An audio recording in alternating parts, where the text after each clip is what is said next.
Capítulo 22. Encarcelamiento y muerte de Juan.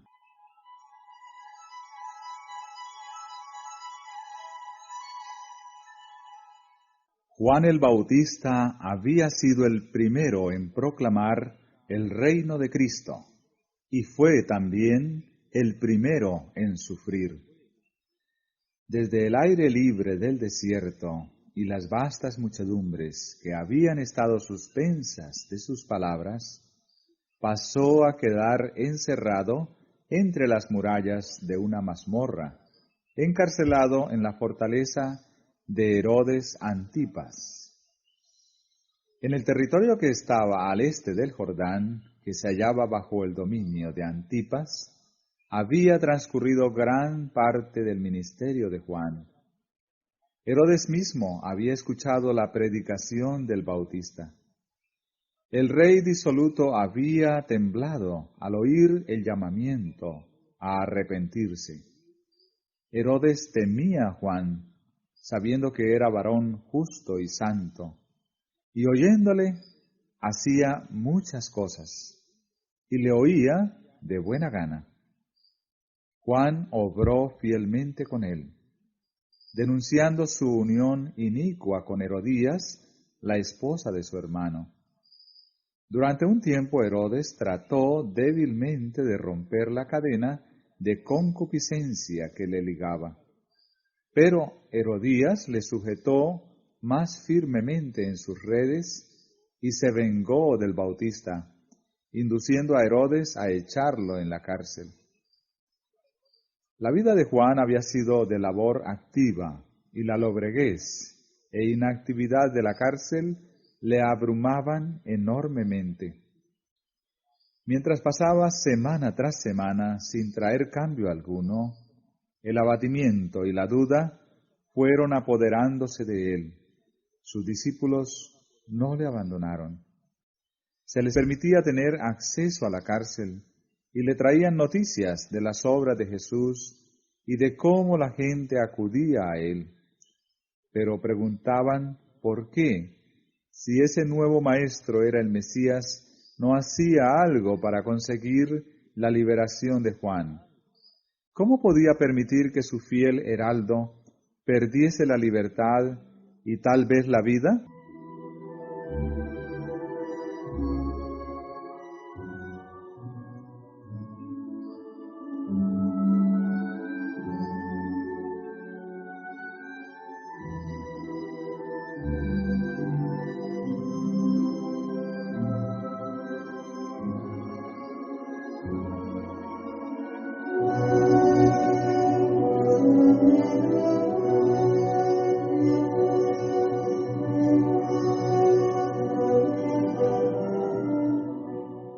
Estas preguntas no quedaron sin efecto. Sugirieron a Juan dudas que de otra manera nunca se le habrían presentado. Satanás se regocijaba al oír las palabras de esos discípulos y al ver cómo lastimaban el alma del mensajero del Señor.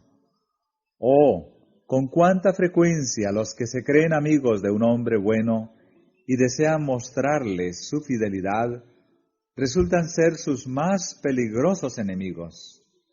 Con cuánta frecuencia, en vez de fortalecer su fe, sus palabras le deprimen y le desalientan.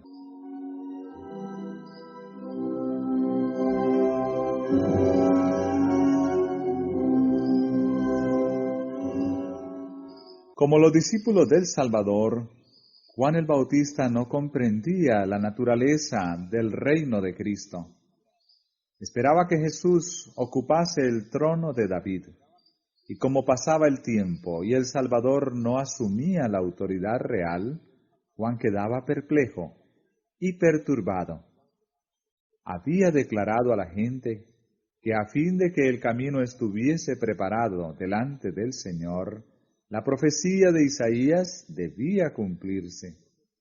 Las montañas y colinas debían ser allanadas, lo torcido enderezado y los lugares escabrosos alisados.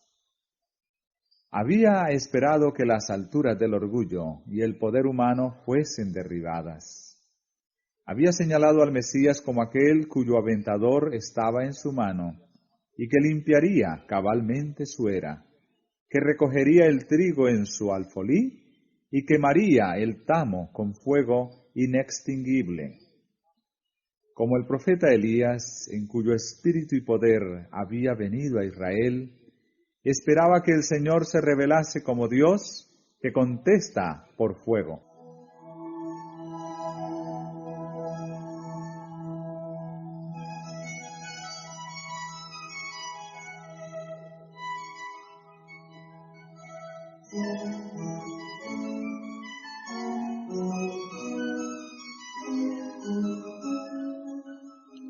En su misión, el Bautista se había destacado como intrépido reprensor de la iniquidad, tanto entre los encumbrados como entre los humildes. Había osado hacer frente al rey Herodes y reprocharle claramente su pecado. No había estimado preciosa su vida con tal de cumplir la obra que le había sido encomendada. Y ahora, desde su mazmorra, esperaba ver al león de la tribu de Judá derribar el orgullo del opresor y librar a los pobres y al que clamaba. Pero Jesús parecía conformarse con reunir discípulos en derredor suyo y sanar y enseñar a la gente. Comía en las mesas de los publicanos, mientras que cada día el yugo romano pesaba siempre más sobre Israel.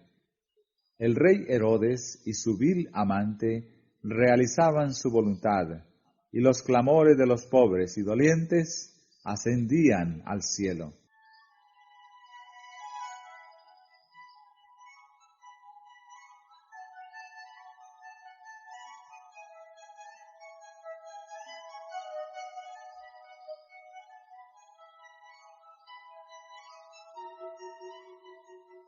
Todo esto le parecía un misterio insondable al profeta del desierto. Había horas en que los susurros de los demonios atormentaban su espíritu, y la sombra de un miedo terrible se apoderaba de él. ¿Podría ser que el tan esperado libertador no hubiese aparecido todavía? ¿Qué significaba entonces el mensaje que él había sido impulsado a dar? Juan había quedado acerbamente chasqueado del resultado de su misión. Había esperado que el mensaje de Dios tuviese el mismo efecto que cuando la ley fue leída en los días de Josías y Esdras, que seguiría una profunda obra de arrepentimiento y regreso al Señor. Había sacrificado toda su vida al éxito de su misión. ¿Habría sido en vano?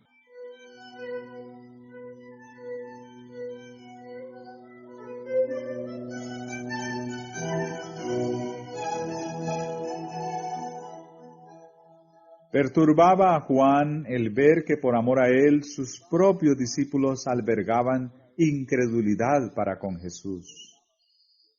¿Habría sido vana su obra para ellos? ¿Habría sido él infiel en su misión y habría de ser separado de ella?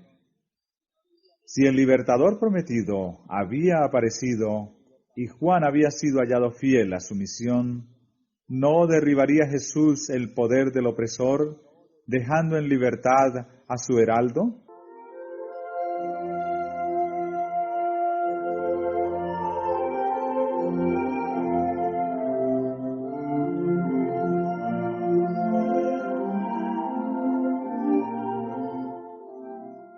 Pero el Bautista no renunció a su fe en Cristo. El recuerdo de la voz del cielo y de la paloma que había descendido sobre él, la inmaculada pureza de Jesús, el poder del Espíritu Santo que había descansado sobre Juan cuando estuvo en la presencia del Salvador, y el testimonio de las Escrituras proféticas, todo atestiguaba que Jesús de Nazaret era el prometido.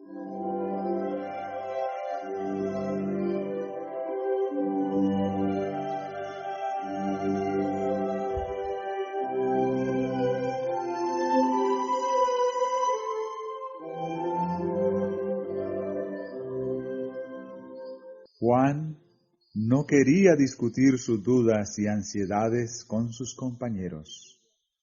Resolvió mandar un mensaje de averiguación a Jesús.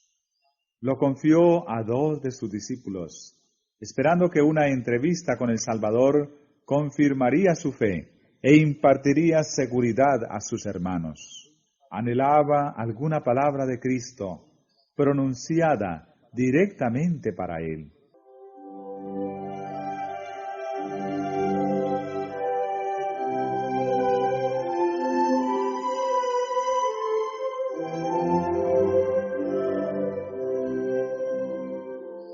Los discípulos acudieron a Jesús con la interrogación: ¿eres tú aquel que había de venir o esperaremos a otro? Cuán poco tiempo había transcurrido desde que el Bautista había proclamado, señalando a Jesús: He aquí el Cordero de Dios, que quita el pecado del mundo. Este es el que ha de venir tras mí, el cual es antes de mí. Y ahora pregunta: ¿eres tú aquel que había de venir? Era una intensa amargura y desilusión para la naturaleza humana. Si Juan, el precursor fiel, no discernía la misión de Cristo, ¿qué podía esperarse de la multitud egoísta?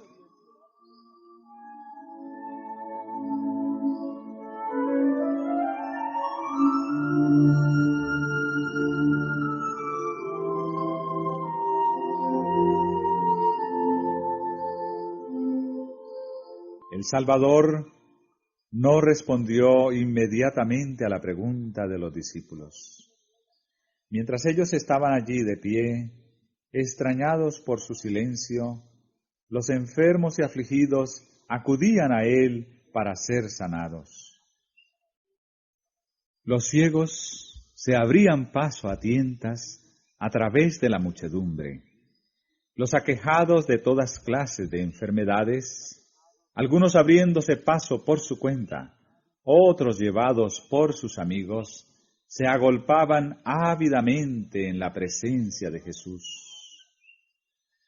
La voz del poderoso médico penetraba en los oídos de los sordos.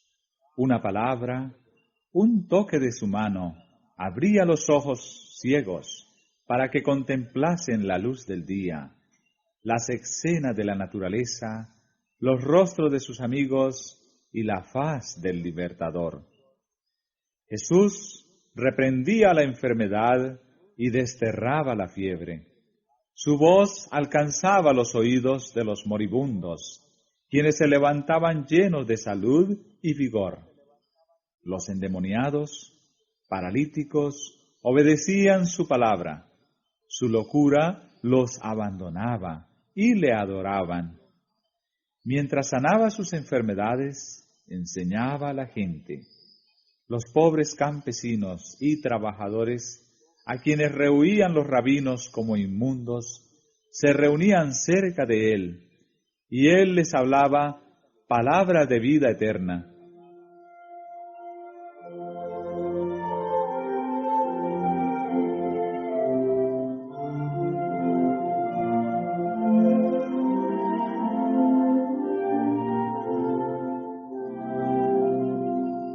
Así iba transcurriendo el día, viéndolo y oyéndolo todos los discípulos de Juan.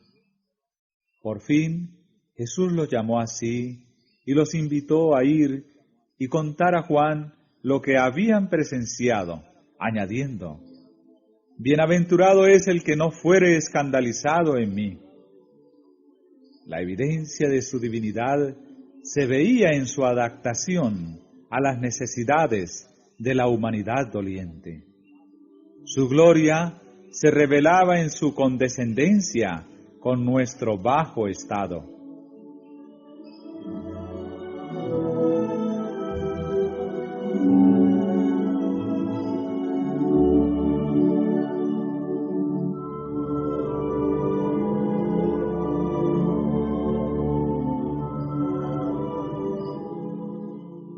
Los discípulos llevaron el mensaje y bastó.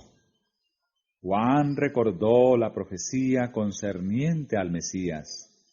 Me ungió Jehová, hame enviado a predicar buenas nuevas a los abatidos, a vendar a los quebrantados de corazón, a publicar libertad a los cautivos y a los presos abertura de la cárcel, a promulgar año de la buena voluntad de Jehová.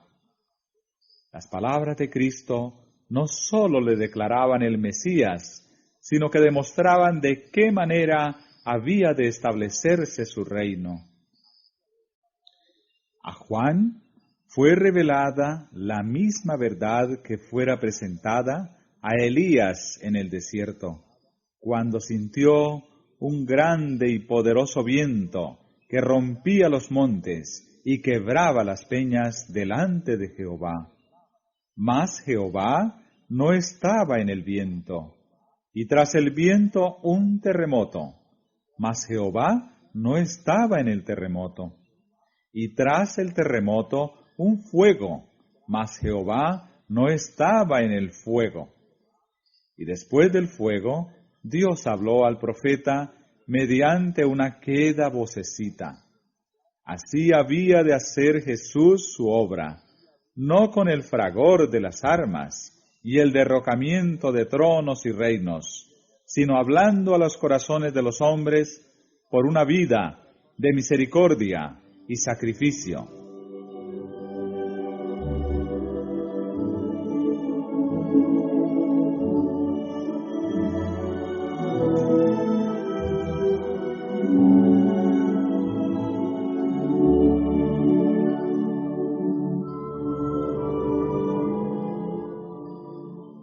El principio que rigió la vida abnegada del Bautista era también el que regía el reino del Mesías. Juan sabía muy bien cuán ajeno era todo esto a los principios y esperanzas de los dirigentes de Israel. Lo que para él era evidencia convincente de la divinidad de Cristo, no sería evidencia para ellos, pues esperaban a un Mesías que no había sido prometido. Juan vio que la misión del Salvador no podía granjear de ellos sino odio y condenación. Él, que era el precursor, estaba tan solo bebiendo de la copa que Cristo mismo debía agotar hasta las heces.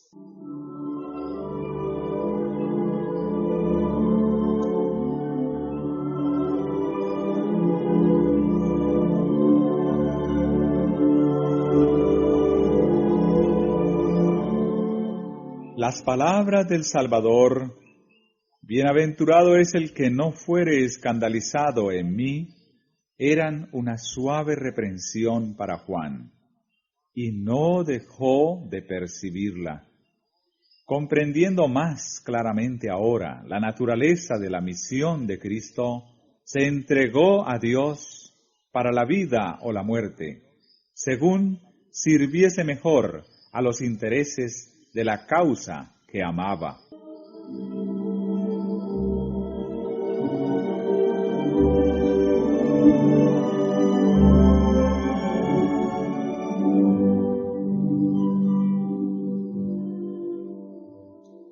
Después que los mensajeros se hubieron alejado, Jesús habló a la gente acerca de Juan. El corazón del Salvador sentía profunda simpatía por el testigo fiel, ahora sepultado en la mazmorra de Herodes. No quería que la gente dedujese que Dios había abandonado a Juan, o que su fe había faltado en el día de la prueba. ¿Qué salisteis a ver al desierto? Dijo. ¿Una caña que es meneada del viento?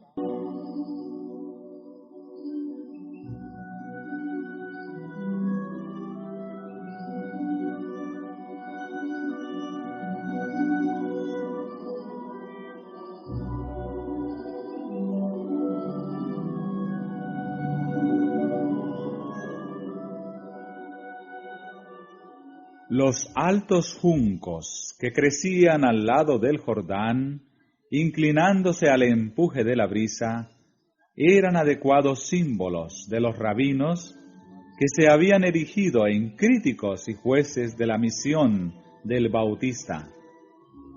Eran agitados a uno y otro lado por los vientos de la opinión popular. No querían humillarse para recibir el mensaje escrutador del Bautista, y sin embargo, por temor a la gente, no se atrevían a oponerse abiertamente a su obra. Pero el mensajero de Dios no tenía tal espíritu pusilánime. Las multitudes que se reunían alrededor de Cristo habían presenciado las obras de Juan.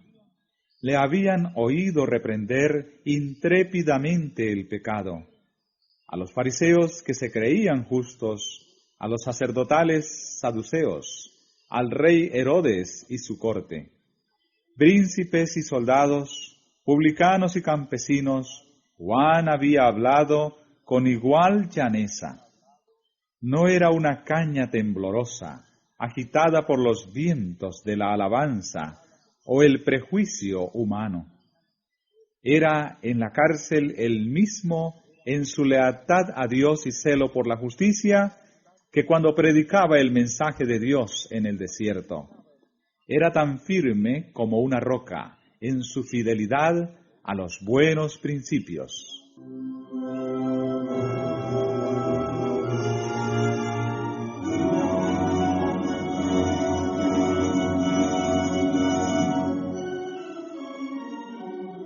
Jesús continuó: ¿Mas qué salisteis a ver? ¿Un hombre cubierto de delicados vestidos? He aquí, los que traen vestidos delicados en las casas de los reyes están.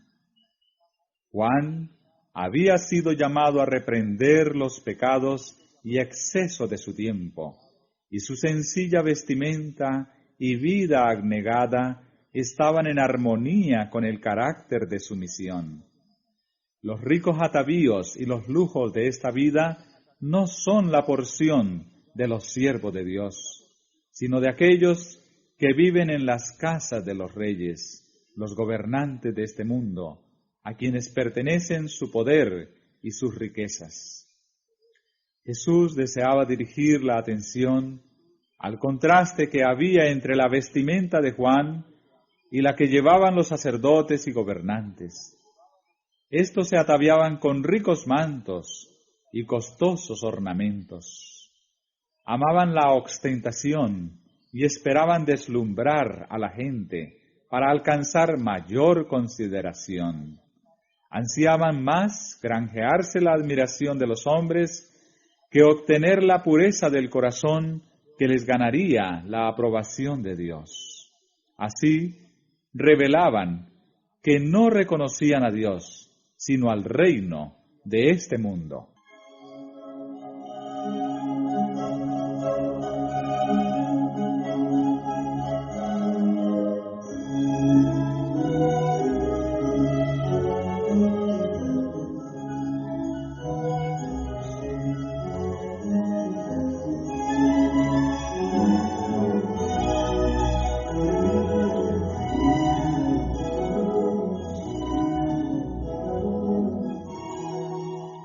Mas, ¿qué? Dijo Jesús, ¿salisteis a ver un profeta? También os digo, y más que profeta, porque este es de quien está escrito: He aquí, yo envío mi mensajero delante de tu faz, que aparejará tu camino delante de ti.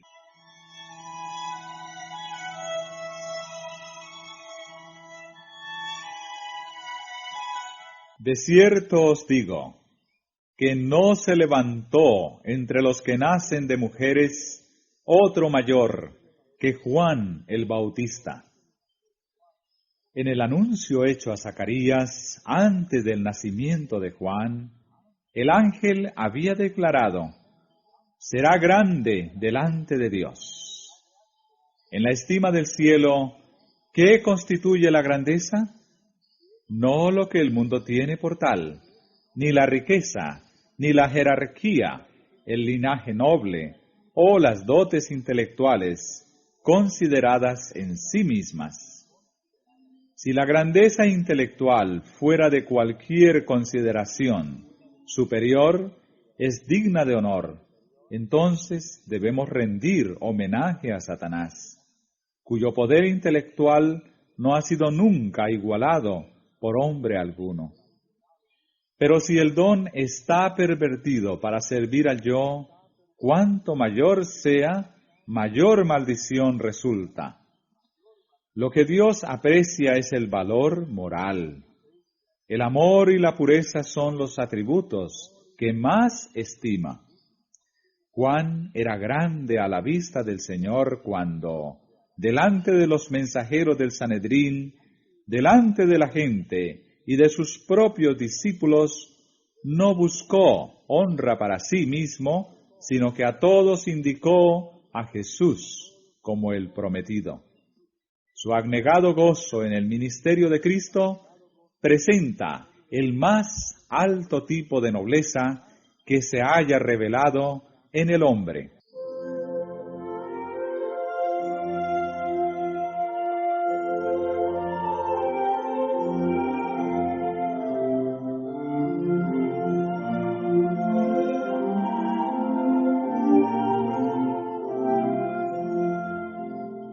El testimonio dado acerca de él después de su muerte por aquellos que le oyeron testificar acerca de Jesús fue: Juan, a la verdad, ninguna señal hizo, mas todo lo que Juan dijo de éste era verdad.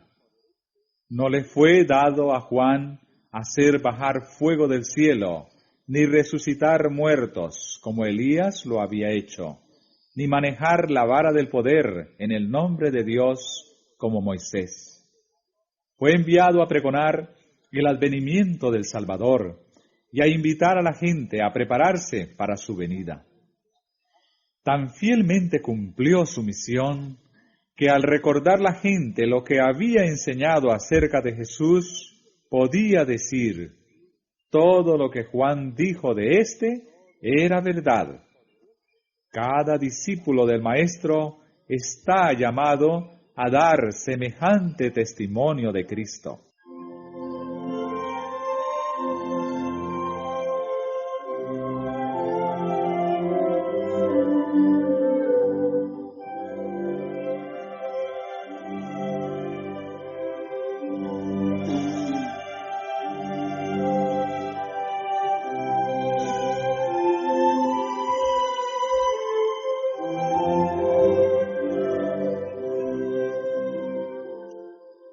Como heraldo del Mesías, Juan fue más que profeta, porque mientras que los profetas habían visto desde lejos el advenimiento de Cristo, le fue dado a Juan contemplarle, oír el testimonio del cielo en cuanto a su carácter de Mesías y presentarle a Israel como el enviado de Dios. Sin embargo, Jesús dijo: el que es muy más pequeño en el reino de los cielos, mayor es que él.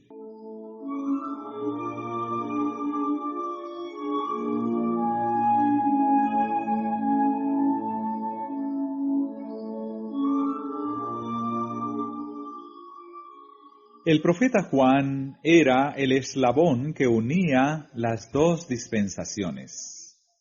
Como representante de Dios, se dedicaba a mostrar la relación de la ley y los profetas con la dispensación cristiana. Era la luz menor, que había de ser seguida por otra mayor. La mente de Juan era iluminada por el Espíritu Santo, a fin de que pudiese derramar luz sobre su pueblo.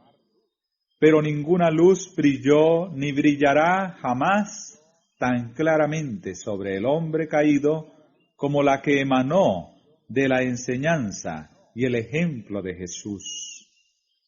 Cristo y su misión habían sido tan solo oscuramente comprendidos bajo los símbolos y las figuras de los sacrificios. Ni Juan mismo había comprendido plenamente la vida futura e inmortal a la cual nos da acceso el Salvador.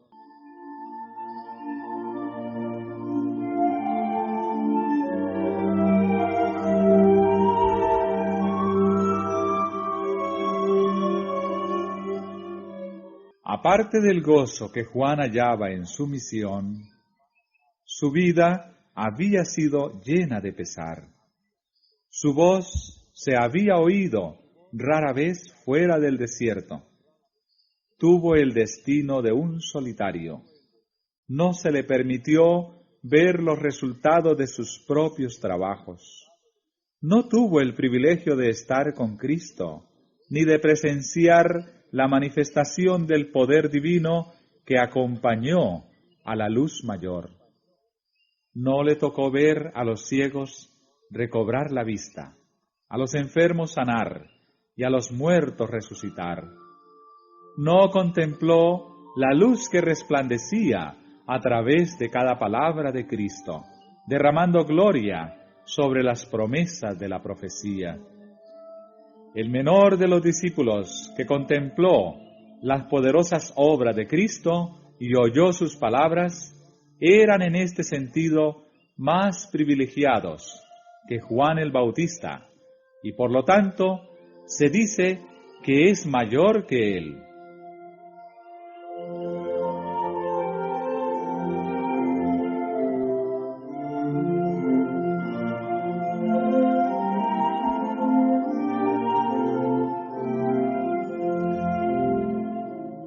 Por medio de las vastas muchedumbres que habían escuchado la predicación de Juan, su fama cundió por todo el país. Había un profundo interés por el resultado de su encarcelamiento. Sin embargo, su vida inmaculada y el fuerte sentimiento público en su favor inducían a creer que no se tomarían medidas violentas contra él. Herodes creía que Juan era profeta de Dios y tenía la plena intención de devolverle la libertad, pero lo iba postergando por temor a Herodías. Esta sabía que por las medidas directas no podría nunca obtener que Herodes consintiese en la muerte de Juan, y resolvió lograr su propósito por una estratagema. En el día del cumpleaños del rey, debía ofrecerse una fiesta a los oficiales del Estado y los nobles de la corte. Habría banquete y borrachera. Herodes no estaría en guardia, y ella podría influir en él a voluntad.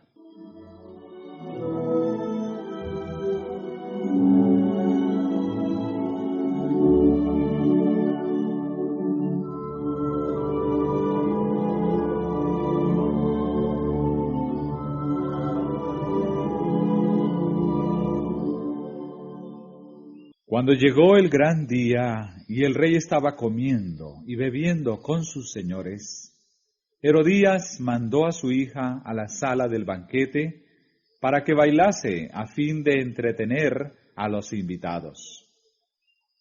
Salomé estaba en su primer florecimiento como mujer, y su voluptuosa belleza cautivó los sentidos de los señores entregados a la orgía.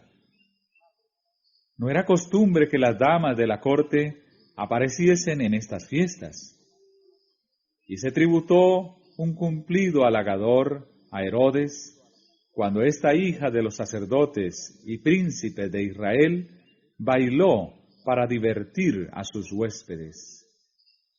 El rey estaba embotado por el vino, la pasión lo dominaba y la razón estaba destronada.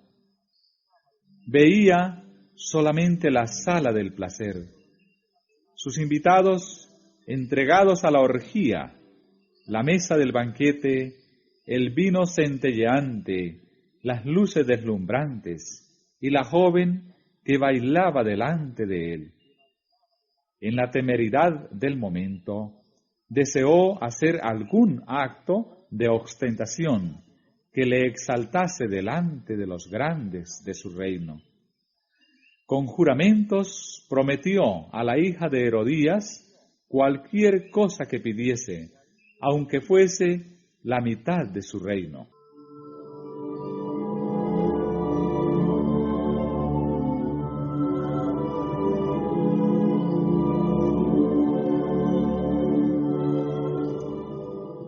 Salomé se apresuró a consultar a su madre para saber lo que debía pedir.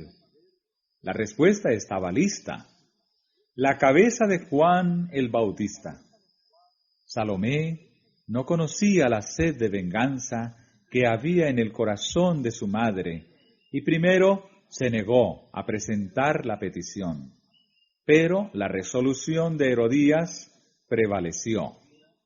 La joven volvió para formular esta horrible exigencia: quiero que ahora mismo me des en un trinchero la cabeza de Juan el Bautista.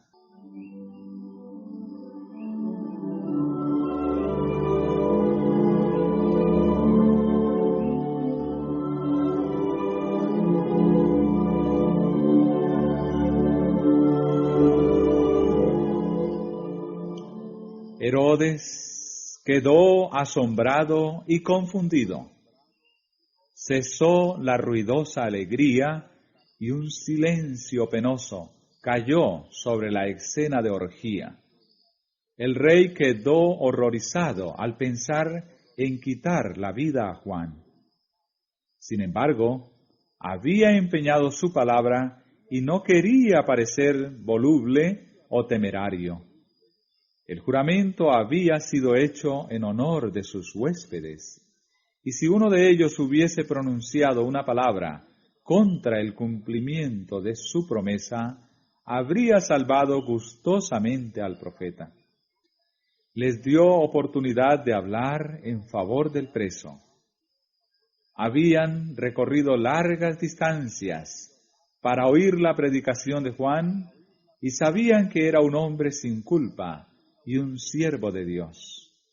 Pero aunque disgustados por la petición de la joven, estaban demasiado entontecidos para intervenir con una protesta. Ninguna voz se alzó para salvar la vida del mensajero del cielo.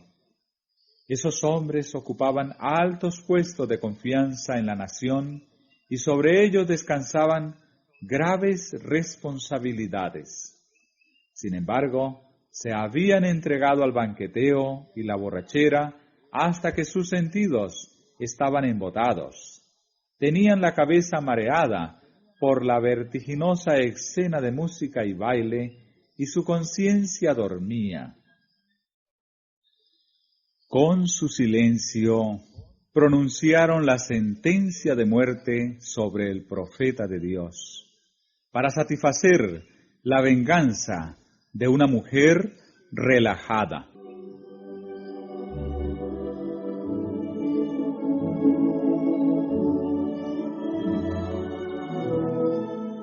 Herodes esperó en vano ser dispensado de su juramento. Luego ordenó de mala gana la ejecución del profeta.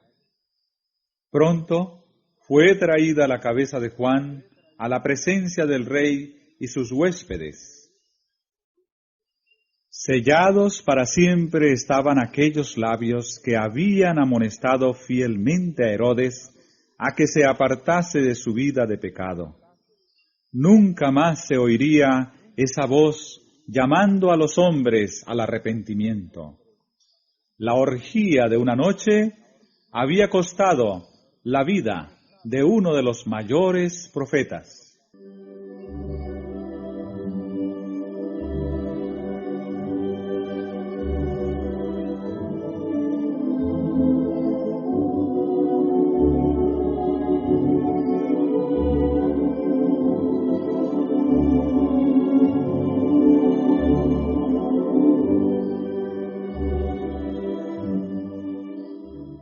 cuán a menudo ha sido sacrificada la vida de los inocentes por la intemperancia de los que debieran haber sido guardianes de la justicia.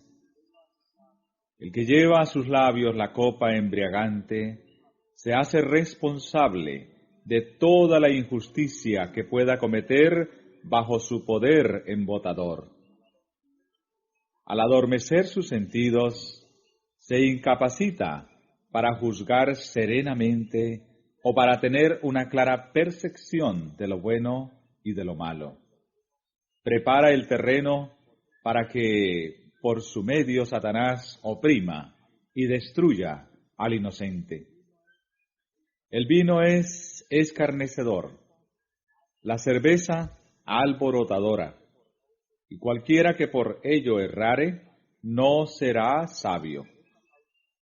Por esta causa la justicia se puso lejos, y el que se apartó del mal fue puesto en presa. Los que tienen jurisdicción sobre la vida de sus semejantes deberían ser tenidos por culpables de un crimen cuando se entregan a la intemperancia.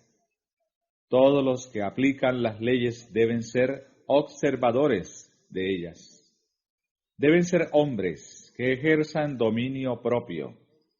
Necesitan tener pleno goce de sus facultades físicas, mentales y morales, a fin de poseer vigor intelectual y un alto sentido de la justicia.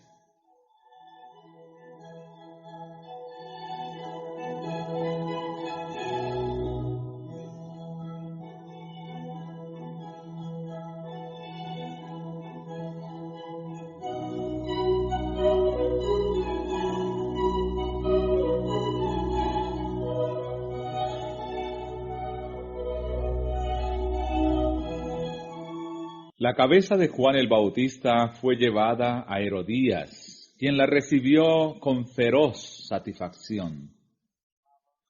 Se regocijaba en su venganza y se lisonjeaba de que la conciencia de Herodes ya no le perturbaría.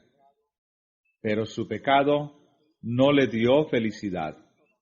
Su nombre se hizo notorio y aborrecido, mientras que Herodes estuvo más atormentado por el remordimiento que antes por las amonestaciones del profeta. La influencia de las enseñanzas de Juan no se hundieron en el silencio. Había de extenderse a toda generación hasta el fin de los tiempos.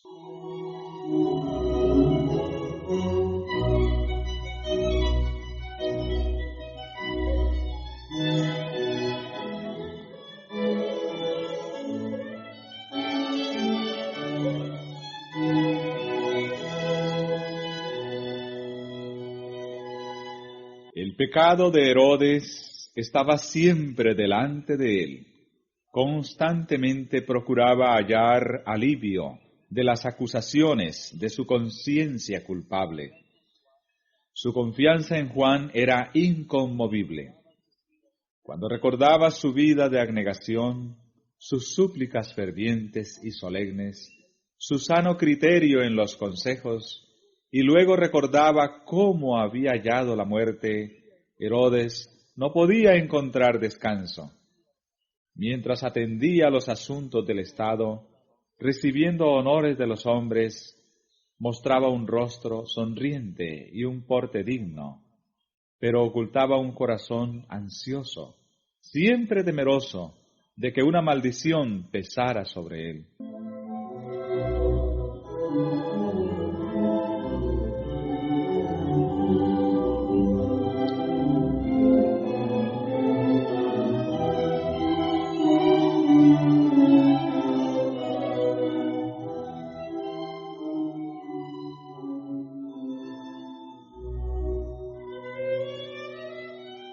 Herodes había quedado profundamente impresionado por las palabras de Juan, de que nada puede ocultarse de Dios. Estaba convencido de que Dios estaba presente en todo lugar que había presenciado la orgía de la sala del banquete, que había oído la orden de decapitar a Juan, y había visto la alegría de Herodías y el insulto que infligió a la cercenada cabeza del que la había reprendido. Y muchas cosas que Herodes había oído de los labios del profeta, hablaban ahora a su conciencia más distintamente de lo que lo hiciera su predicación en el desierto.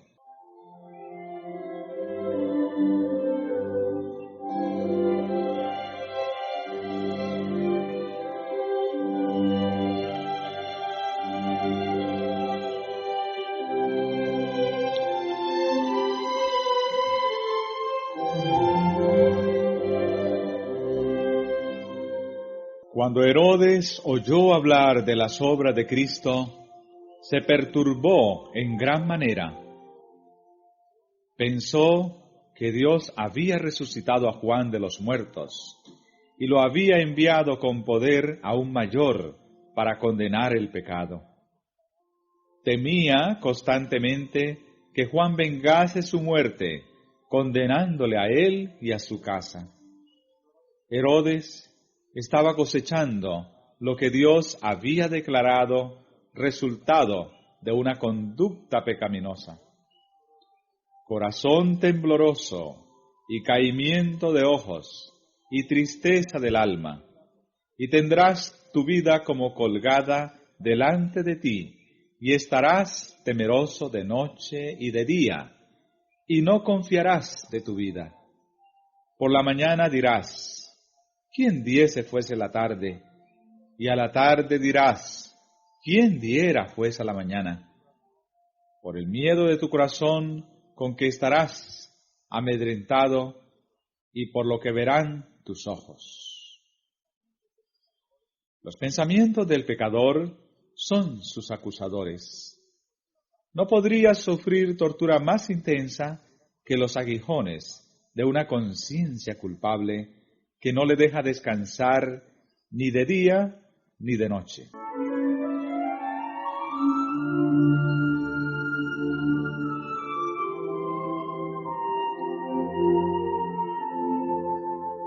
Para muchos, un profundo misterio rodea la suerte de Juan el Bautista.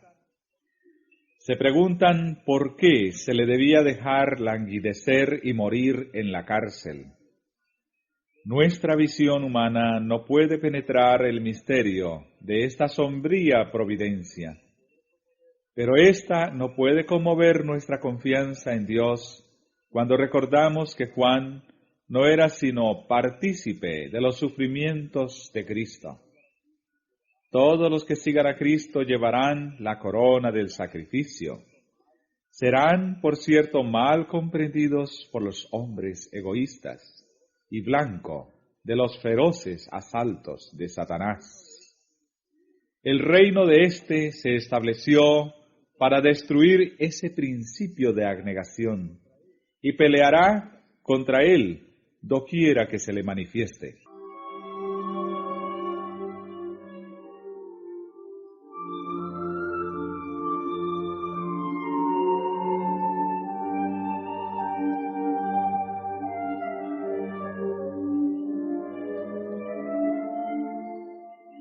La niñez, juventud y edad adulta de Juan se caracterizaron por la firmeza y la fuerza moral.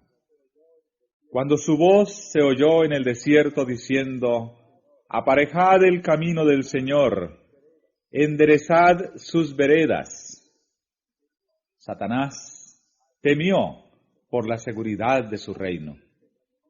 El carácter pecaminoso del pecado se reveló de tal manera que los hombres temblaron. Quedó quebrantado el poder que Satanás había ejercido sobre muchos que habían estado bajo su dominio. Había sido incansable en sus esfuerzos para apartar al Bautista de una vida de entrega a Dios sin reserva, pero había fracasado. No había logrado vencer a Jesús.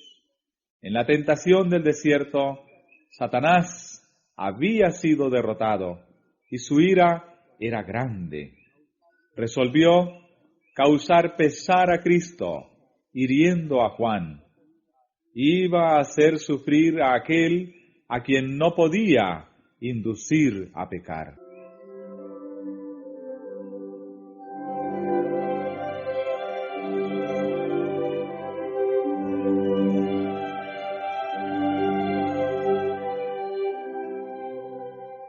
Jesús no se interpuso para librar a su siervo. Sabía que Juan soportaría la prueba. Gozosamente habría ido el Salvador a Juan para alegrar la lobreguez de la mazmorra con su presencia. Pero no debía colocarse en las manos de sus enemigos, ni hacer peligrar su propia misión. Gustosamente habría librado a su siervo fiel. Pero por causa de los millares que en años ulteriores debían pasar de la cárcel a la muerte, Juan había de beber la copa del martirio. Mientras los discípulos de Jesús languideciesen en solitarias celdas, o pereciesen por la espada, el potro o la hoguera, aparentemente abandonados de Dios y de los hombres, ¿qué apoyo iba a ser para su corazón el pensamiento de que Juan el Bautista, cuya fidelidad Cristo mismo había atestiguado, había experimentado algo similar?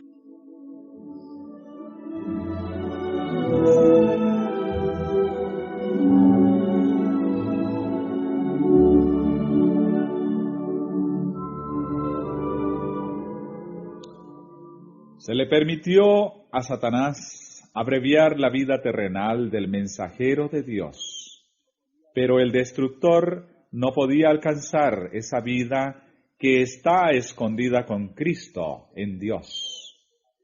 Se regocijó por haber causado pesar a Cristo, pero no había logrado vencer a Juan. La misma muerte le puso para siempre fuera del alcance de la tentación. En su guerra, Satanás estaba revelando su carácter. Puso de manifiesto delante del universo que la presenciaba su enemistad hacia Dios y el hombre.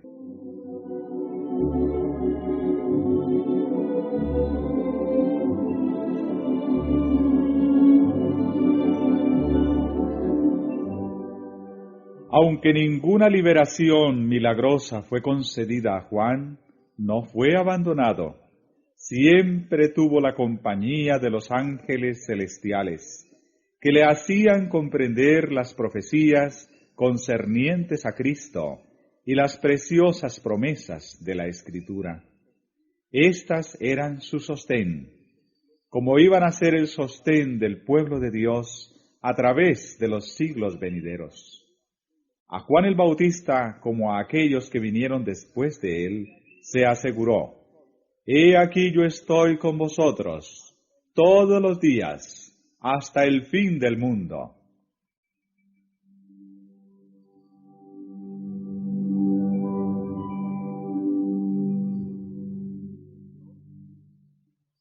Dios no conduce nunca a sus hijos de otra manera que la que ellos elegirían si pudiesen ver el fin desde el principio y discernir la gloria del propósito que están cumpliendo como colaboradores suyos.